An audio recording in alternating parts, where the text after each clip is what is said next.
अस्सलामुअलैकुम नाज़रीन इकराम, रोशनी light channel की तरफ से आप सबको खुशामदीद।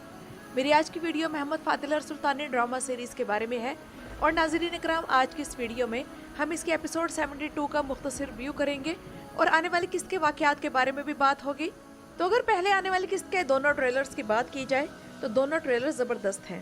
पहले ट्रेलर में तो सुल्तान फातेह को अपनी फ़ौज को बोस्निया की तरफ पेशकदमी करता दिखाया गया है और उस ट्रेलर में सुल्तान की अपनी फौज के सामने की गई तकरीर भी शामिल है।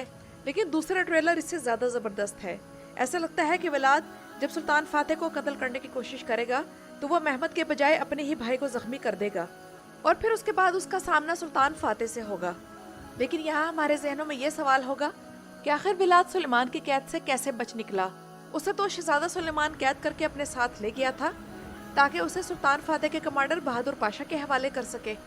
तो नाज़रीन इकराम, इस सिनेरियो के हवाले से मेरा ख्याल यही है कि वलाद को सुलेमान की गद्दारी और उस पुरस्रार पैगाम के बारे में पहले से ही इल्म था और वो शख्स जो ये दावा कर रहा था कि वो इस पैगाम को नहीं समझा, दरअसल वो सब कुछ समझ रहा था और उसने वलाद को इतला दी थी।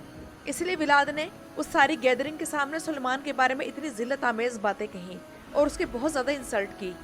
उसके बाद वलाद ने जानबूझकर बहुत ज़्यादा शराब पी और इंतहाई नशे में आ गया ताकि सुलेमान उसे आसानी से शिकार कर सके, क्योंकि वलाद का मंसूबा इस बार सुल्तान फातेह के खिलाफ ये है कि वो उसके किसी पाशा को कत्ल कर सके। और वलाद की इस बार हिकमत अमली ये है कि वो सुलेमान को एक चूहे की तरह इस्तेमाल करना चाह रहा है जो उसे बहादुर पाशा के मुलाकात की जगह तक ले जाएगा। और अगले किस्त के हवाले से ये सिनेरियो हो सकता है कि आने वाली एपिसोड में दरख्तों के पीछे से वलाद की फौज अचानक जाहिर हो जाएगी और वलाद को बचाएगी। और एक इम्कान ये हो सकता है कि वो बहादुर पाशा को पकड़ लेगी और उसका अंजाम बहुत ही पुरतशद्दुद होगा। लेकिन यहाँ दूसरा इम्कान ये भी हो सकता है कि सुल्तान फातेह पहले ही वलाद से एक कदम आगे है, क्योंकि उसने पिछली किस्त में बहादुर पाशा को खबरदार कर दिया था कि वो ना सुलेमान पर भरोसा करे और ना वलाद पर, बल्कि एहतियाती तदाबीर इख्तियार करे। क्योंकि वलाद जितना चालाक है, सुल्तान फातेह भी जानते हैं कि हो सकता है कि उसे इस मंसूबे का इल्म हो जाए और वो सुलेमान को इस्तेमाल करके बहादुर पाशा को फांसने की कोशिश करे। तो इस तरह बहादुर पाशा को पकड़ना भी आसान नहीं है, क्योंकि सुल्तान के पास हमेशा कोई न कोई प्लान भी तैयार रहता है।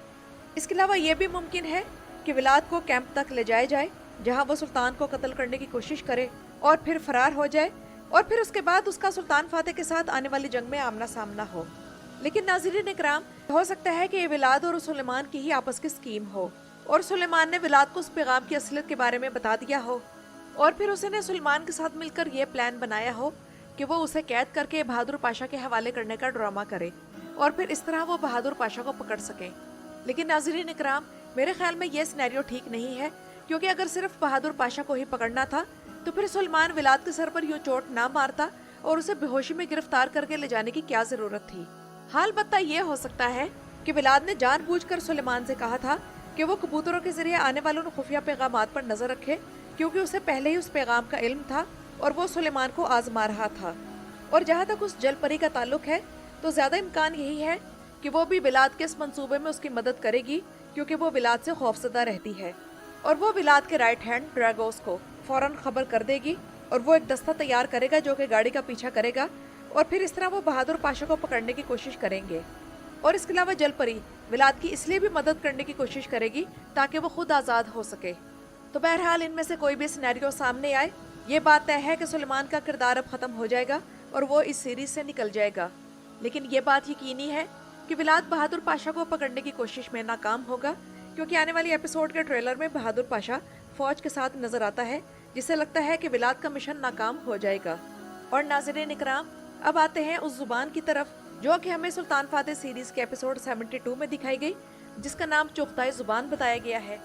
ये तुर्क दुनिया की सबसे हैरत अंगेज तारीखी जुबान है जिसका नाम चुगताई जुबान है। चुगताई जुबान एक कदीम तुर्क जुबान है जो कि 14 से 19वीं सदी के दरमियान में वस्ती एशिया में इस्तेमाल हुआ करती थी। इसका नाम चंगेज खान के बेटे चुगताई खान के नाम पर रखा गया और यह जुबान उज़्बेकिस्तान, तुर्कमानिस्तान, काज़ाकिस्तान और मशरक़ी तुर्किस्तान यानी कि चीन के सूबा सिंकियांग, जहाँ युगर मुसलमान रहते हैं, वहाँ फैली। अब सवाल ये है कि ये कैसे लिखी जाती थी। तो नाज़रीन इकराम, ये जुबान अरबी रस्मुल ख़त के साथ लिखी जाती थी, लेकिन ये बिल्कुल अरबी नहीं थी, बल्कि तुर्क, फारसी और अरबी अल्फाज का मजमुआ थी।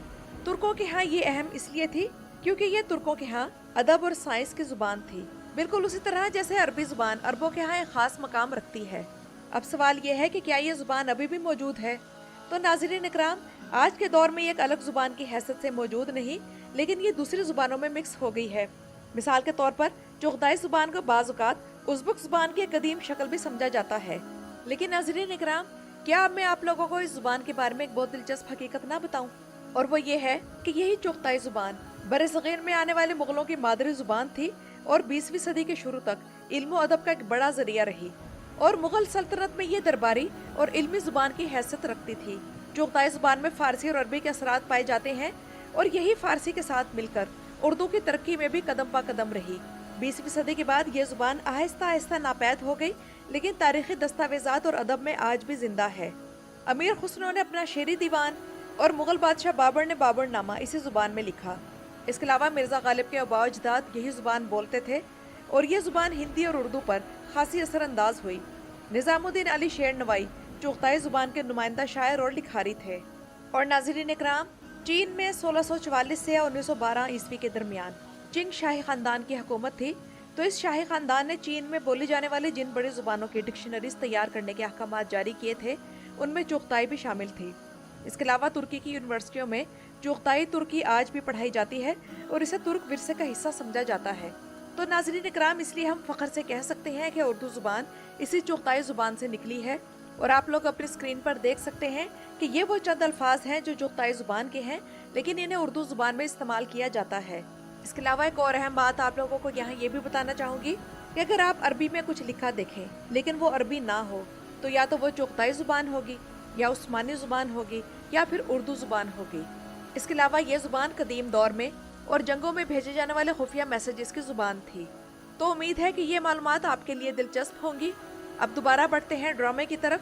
तो दुआन बे दोबारा से यनिचरी का कमांडर बन गया है और सबसे बेहतरीन बात यही है कि वो दोबारा से यनिचरी का सरदार बना है और यनिचरी पाशा के लिबास में ही उसकी हैबत और शान खूब निकल कर सामने आती है। और सिर्फ वही लिबास उसे ज़ेब देता है, क्योंकि जब से वो वजीर बना था उससे कोई काम ढंग से हो ही नहीं पा रहा था, सिर्फ वो बकलावा खाता रहता था। लेकिन जंग में दुआन पाशा की शख्सियत वाकई खौफनाक और रौबदार लगती है। एक और अहम बात की तरफ चलते हैं कि पिछली एपिसोड की रेटिंग बहुत कम आई है, जिसके बाद इस ड्रामे की पूरी टीम पर तनकीद का एक सिलसिला व्यूअर्स की तरफ से सोशल मीडिया पर शुरू हुआ है और मदाहों की तरफ से बहुत से एतराज़ात किए जा रहे हैं। मिसाल के तौर पर उनका कहना है कि ड्रामे को तारीख़ी हकीकत से हटा दिया गया है और सुल्तान फातेह ने ओवर एक्टिंग शुरू कर दी है। यहाँ तक कि लड़ाई के मनाजिर में भी उनका गैर ज़रूरी तकब्बुर और एटीट्यूड दिखाया जाता है।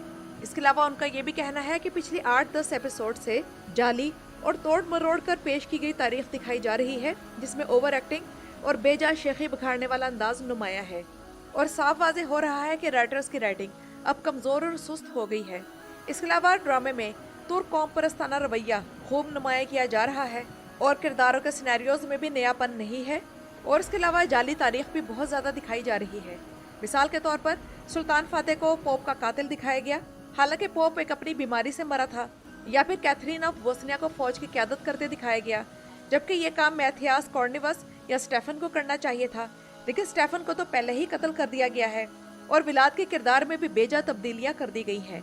और पोप की मौत के बारे में हकीकत यही है कि 26 अप्रैल 1463 को पोप 2 ने अपनी मशहूर दस्तावेज इन मिनोरिबस एजेंटिस रेक्टर और यूनिवर्सिटी ऑफ कोलोन के मेंबर्स के लिए जारी की, जिसमें उसने पोप यूजीन 4 के पुराने नजरियात वापस ले लिए।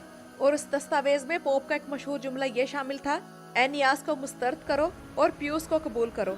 और अपनी बीमारी के बावजूद ये पोप पियूस जून 1464 को रोम से एनकोना रवाना हुआ और 18 जुलाई को वहां पहुंचा ताकि सलीबी फौज का हौसला बुलंद कर सके। लेकिन ट्रांसपोर्ट की कमी और बीमारी फैलने की वजह से फौज मुंतशिर हो गई और जब आखिरकार वीनस का बहरी बेड़ा क्रिस्टोफरो मोरो की क़यादत में पहुंचा तो पोप बिल्कुल मरने वाला था और वो उसे सिर्फ खिड़की से देख सका, जिसके 2 दिन बाद 14 अगस्त 1464 को उसका इंतकाल हो गया। और एनकोना में पोप के साथी, जिन्हें कार्डिनल्स कहा जाता है, उन्होंने फैसला किया कि पोप के जहाज वीनस के डोज के हवाले कर दिए जाएं और साथ ही 48,000 सोने के सिक्के हंगरी के बादशाह मैथियास कॉर्निवस को दे दिए जाएं। और इस तरह पोप पियूस 2 की सलीबी मुहिम खत्म हो गई। तो यानी कि अब इस ड्रामे के राइटर्स कुरुल्श उस्मान की तरह तारीख के साथ गैर जरूरी छेड़छाड़ कर रहे हैं, क्योंकि जिस तरह कुरुल्श उस्मान में उस्मान बे को नाकाबिले तस्खीर दिखाया जाना मकसद था, तो यहाँ भी राइटर्स की यही मर्जी लगती है कि वो सुल्तान फातेह को बैटमैन या सुपरमैन जैसी कोई सुपर नेचुरल चीज़ दिखाएं। लेकिन मेरे ख्याल में यहाँ ये हकीकत भी सामने रखनी चाहिए कि उन दोनों चैंपियंस लीग भी चल रही थी, इसलिए रेटिंग कम थी और उस दिन बाकी तमाम तुर्की ड्रामों की रेटिंग भी कम आई थी।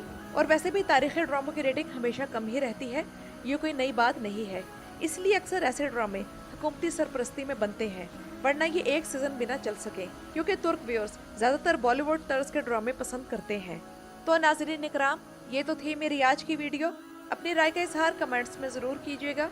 मेरी वीडियो देखने का शुक्रिया।